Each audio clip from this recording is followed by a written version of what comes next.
અર્હમ નમઃ.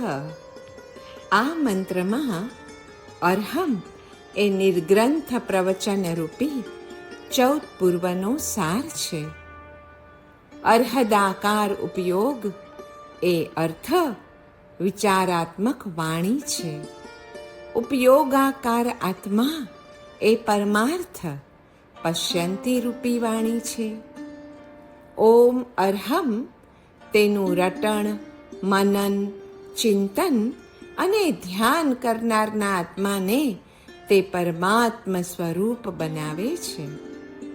ઓમ વડે પંચ પરમેષ્ઠી અને અર્હમ વડે પ્રથમ પરમેષ્ઠી યાને શ્રી અરિહંત પરમાત્માનું શ્રવણ, કીર્તન, સ્મરણ વગેરે થાય છે અને તે દ્વારા તેમના રૂપ અને ગુણોનું જ્ઞાન તથા તેઓનું ધ્યાન થાય છે, જે અનુક્રમે રૂપસ્થ અને રૂપાતીત ધ્યાન છે.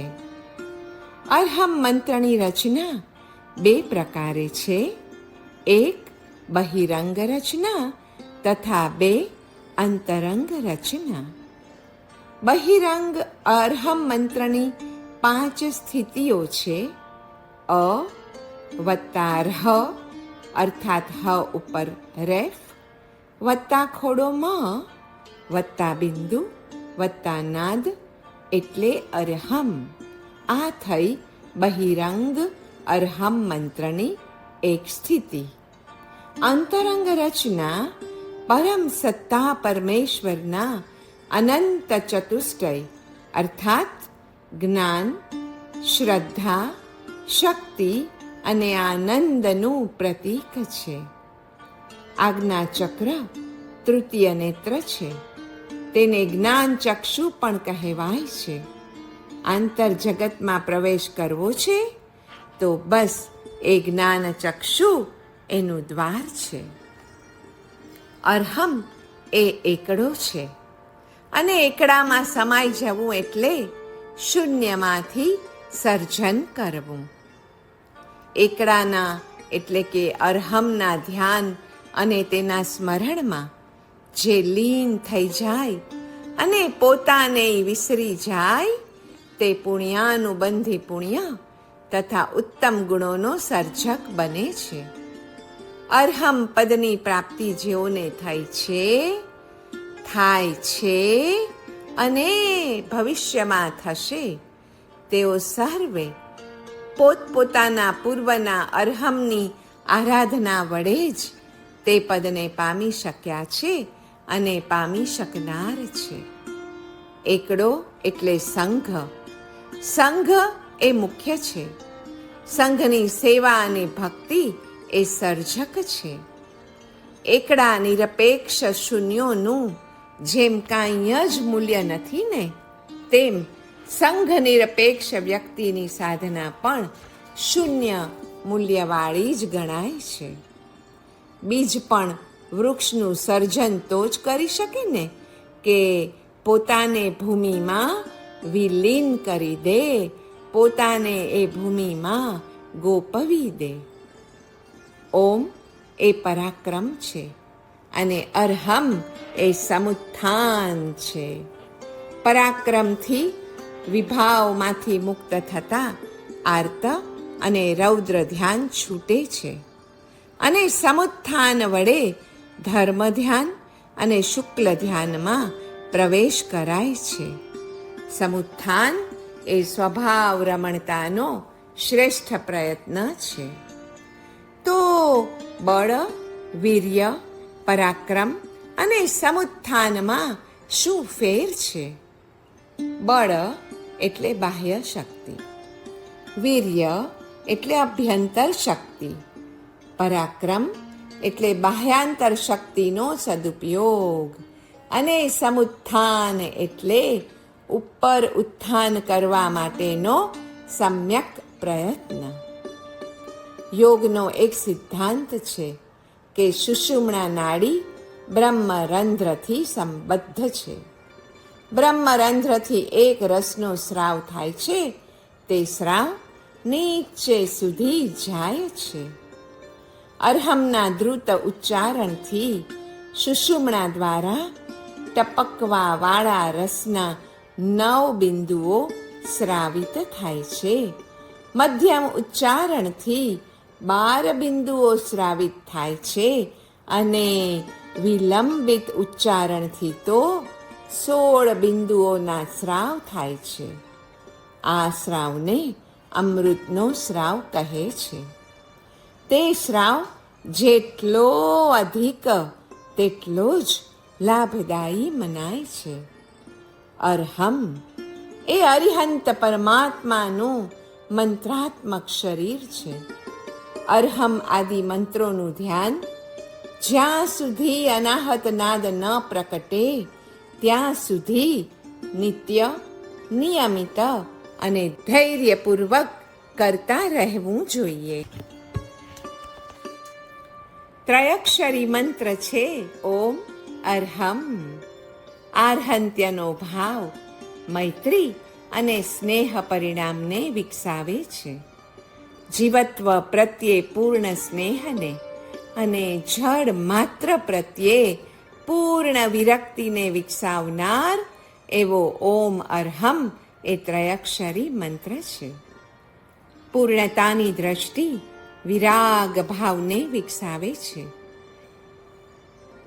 આ ત્રયક્ષરી મંત્રનું ભાલ સ્થલે નિત્ય ધ્યાન ધરનાર ઉત્કૃષ્ટ ધ્યાન શુદ્ધિને પામે છે અને પોતાના આત્મામાં રહેલા આત્યંતિક સુખનો અનુભવ કરે છે.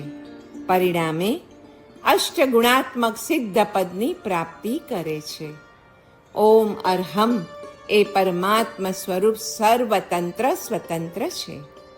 સર્વ ઉપર જેનું તંત્ર છે અને જેના ઉપર કોઈનું એ તંત્ર નથી તે સર્વતંત્ર સ્વતંત્ર ગણાય છે. સર્વતંત્ર સ્વતંત્ર પરબ્રહ્મ પરમાત્મને નમઃ. 18 વર્ણનો આ પણ એક ઉત્તમ મંત્ર છે. ઓમ અરહમ મંત્ર આત્માનું ઉર્ધ્વ, ત્રૈકાલિક અને તિર્યક સર્વવ્યાપી સ્વરૂપનું ધ્યાન કરવાનો મંત્ર હોવાથી ચેતનાને તે વિશાળ અને વ્યાપક બનાવે છે. અરહમ બીજાક્ષરનું ધ્યાન તો શું ન કરે? તે સકલ રિદ્ધિ, સિદ્ધિ, આરોગ્ય, સૌભાગ્ય, આનંદ, ઐશ્વર્ય, વૈભવ તથા વિજ્ઞાનનો પણ વિકાસ કરનારું છે. અહીં વિજ્ઞાન એટલે વિશેષ જ્ઞાનનો વિકાસ. અરહમ બીજાક્ષરને સર્વજ્ઞાભ એમ પણ કહેલ છે. તેથી તે આત્માને સર્વજ્ઞ, સર્વદર્શી, સર્વતંત્ર સ્વતંત્ર બનાવનાર છે અને સર્વોત્કૃષ્ટ એવા સિદ્ધિપદને પ્રાપ્ત કરાવનાર છે. ઓમ અરહમ આ બીજ મંત્રોનો પદ્ધતિસર ઉચ્ચાર શું કરે? પ્રણવ મંત્ર ઓમકારથી હૃદયની ક્રિયાનું નિયમન થાય છે. તેનાથી મગજને ચેતના મળે છે અને જઠરની ક્રિયા ઉત્તેજિત થાય છે અને મહાપ્રાણ એવા હના ઉચ્ચારથી તો હૃદય સ્પંદન જોરથી થાય છે. હૃદયથી આખાય શરીરમાં રક્ત પહોંચાડવાની ક્રિયા અર્થાત રક્ત પ્રસરણ કે રક્તાભિસરણમાં મોટી મદદ થાય છે. ઔષ્ઠ્ય અનુનાસિકના ઉચ્ચારણથી રક્ત શુદ્ધિ માટે જરૂરી એવી નાસિકા અને શ્વાસનાલિકા શુદ્ધ થાય છે. મૂર્ધન્ય ના ઉચ્ચાર વેળાએ એટલે કે ર, અરહમ એમાં જે ખોડો ર છે એ મૂર્ધન્યના ઉચ્ચાર વેળાએ જીહવાનો અગ્રભાગ તાળુની અંદરની બાજુ સ્પર્શે છે. તેથી મગજમાં સ્પંદન થાય છે.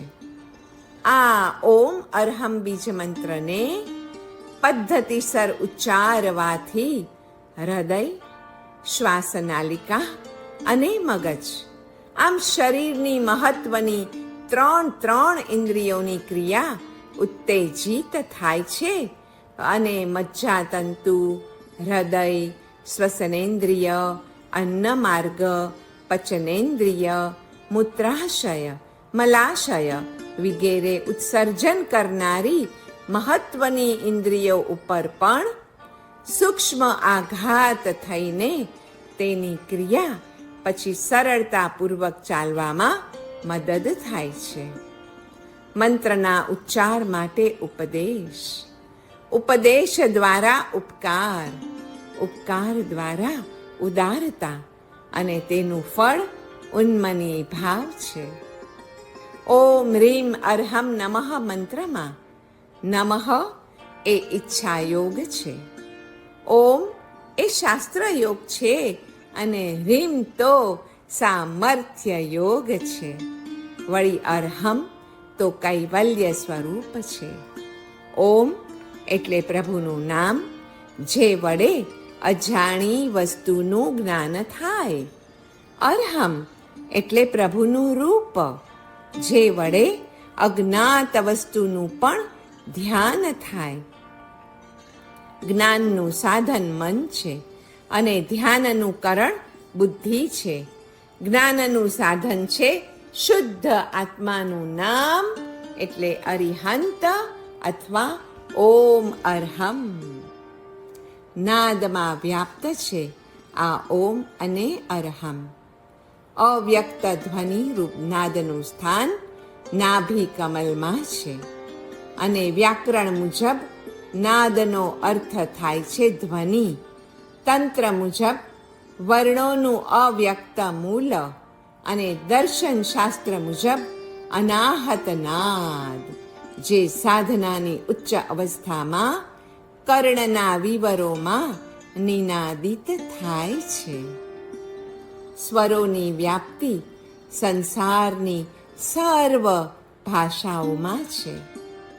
સૂક્ષ્મ રૂપથી આ નાદ સંસારની સર્વ વસ્તુઓનું મૂળ ઓમ અને અર્હમમાં વ્યાપ્ત છે, તથા સ્થૂલ રૂપથી સંસારની સર્વ ધ્વનિઓમાં તે વ્યાપ્ત છે.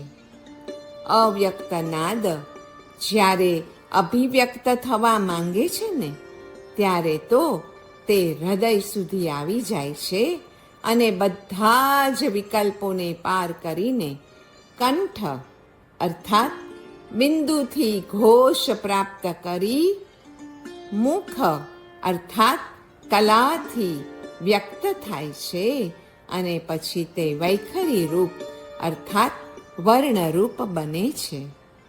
કંઠ એ સેતુરૂપ છે, ત્યાં અર્હમ મંત્રરૂપ બને છે અને તે તેના ઉચ્ચારણ દ્વારા સુંદર મજાની સૃષ્ટિનું પછી આપણી પરિસર નિર્માણ કરે છે. અર્હમ એ પરારૂપ અવ્યક્ત નાદનું પ્રતીક છે. નાદ બિંદુ કલાને અમાત્ર, અર્ધમાત્ર અને ત્રિમાત્ર એમ પણ કહેવાય છે. નાદ એ અમાત્ર છે, બિંદુ એ અર્ધમાત્ર સેતુ છે અને કલા એ ત્રિમાત્ર અર્થાત ત્રિગુણાત્મક સંસાર રૂપ છે. પ્રણવાક્ષર રૂપે નાદ, બિંદુ અને કલા ઓમકારમય છે અને આકૃતિ રૂપે ઓમ ગણેશ રૂપ મંગળમય છે અને સ્વસ્તિક રૂપ પણ તે બને છે. નાદ બિંદુ કલા સ્વરૂપ ઓમકારમાં અથી અરિહંત અને અશરીરી અર્થાત સિદ્ધ, ઉથી આચાર્ય ઉપાધ્યાય અને ખોડો મથી મુનિ એમ અનુક્રમે નાદ, બિંદુ અને કલા રૂપ છે. નવકારનો સાર છે ઓમ, અવ્યય રૂપ છે નમો અને સિદ્ધમ એ મળીને પંચાક્ષર પંચમંગળ બને છે, જેનો સાર અરહમ છે. ઓમ નમો સિદ્ધમ એટલે અરહમ. અરહમમાં સર્વ વર્ણ માતૃકાઓ સમાઈ ગયેલી છે અને તે સરળ રેખારૂપ નાદ, વક્ર રેખારૂપ બિંદુ અને કલાથી જન્મેલી રેખા છે. સ્વરો નાદરૂપ છે તથા વ્યંજનો બિંદુરૂપ છે. એ બે મળીને બનતા સર્વ વર્ણો કલારૂપ કહેવાય છે. જપસૂત્રમ શ્લોક 78માં કહ્યું છે કે સૂયતે રુધ્યતે યેન તેજો ભુવનનાભિષુ સવિતેતિ ચ તમ વિદ્ધિ પૂષેતિ ભાર્ગરૂપિણમ. અર્થાત નિખિલ ભુવનની નાભીમાં જે તેજ શક્તિ રહેલી છે તે તેજ શક્તિને જે ઉત્પન્ન કરીને પોષણ પણ કરે છે તે સાક્ષાત ભર્ગરૂપી દેવતાને સવિતા, પૂષા કે સૂર્ય તરીકે ગ્રહણ કરો. બિંદુ એ સૂર્યના કિરણો છે, જેના માધ્યમથી તે સકલ કલાઓ કે સકલ પદાર્થોનો લય અને ઉદય કરે છે. એ રીતે આ નાદ ઉત્પાદ, વ્યય અને દ્રવ્ય રૂપ પણ છે. તેથી નાદ એ જ સાધકનું પરમ ધ્યેય બનવું જોઈએ.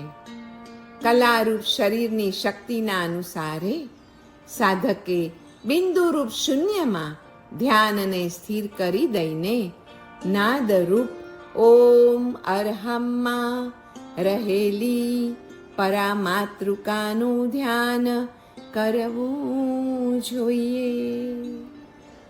ધ્યાનની આ ઉચ્ચ અવસ્થામાં આ નાદ કે અનાહત ધ્વનિનું જ અનુગુંજન કરે છે અને એ જ તો તત્વ છે.